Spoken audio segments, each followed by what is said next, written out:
خاص طور پر ایسی خواتین جو شرعی عذر کی وجہ سے نماز اور تلاوت قرآن کی عبادت سے محروم ہو، وہ تسبیحات کر سکتی ہیں، ذکر کر سکتی ہیں، استغفار کر سکتی ہیں، دعا اور دیگر اذکار بھی کیے جا سکتے ہیں۔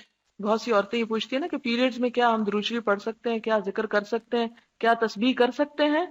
تو یہی بات جو ہے یہ اس چیز کی دلیل بن رہی ہے کہ آپ صلی اللہ علیہ وسلم نے کیا حکم دیا خواتین کو کہ ان بچیوں کو بھی لے کے جائیں جو حیض کی حالت میں ہو، وہ گھر نہ بیٹھی رہیں عید کے دن، وہ بھی نکلے تھوڑے عید کا نظارہ دیکھیں اور کیا کریں، یکبرنا، تکبیر پڑھیں، بتکبیرہم، اپنی تکبیر کو، ویدعونا، اور دعا میں شریک ہوں، یعنی دعا کریں یا دعا میں شریک ہوں۔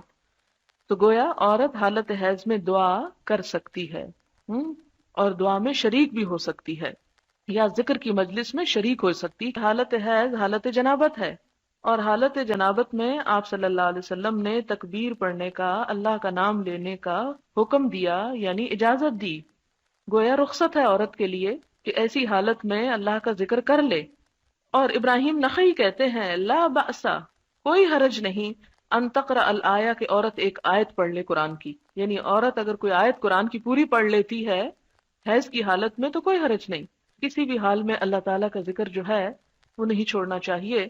مثال کے طور پر اگر جنابت کی حالت میں کوئی شخص صبح اٹھ رہا ہے نیند سے، تو کیا وہ نیند سے صبح اٹھ کر اللہ کے نام کو نہیں لے گا، وہ دعا نہیں پڑھے گا؟ یا باتھ روم میں انٹر ہو رہا ہے تو وہ دعا نہیں پڑھے گا؟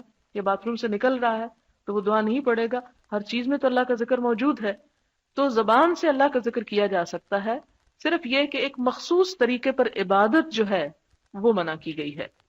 اسی طرح یہ ابن عباس کی جو انہوں نے یہاں رائے دی کہ ابن عباس جو تھے وہ اس کا جواز دیتے تھے، اور اس کا جواز ان کے پاس کیا تھا، وہ ہرقل کی طرف لکھا جانے والا خط۔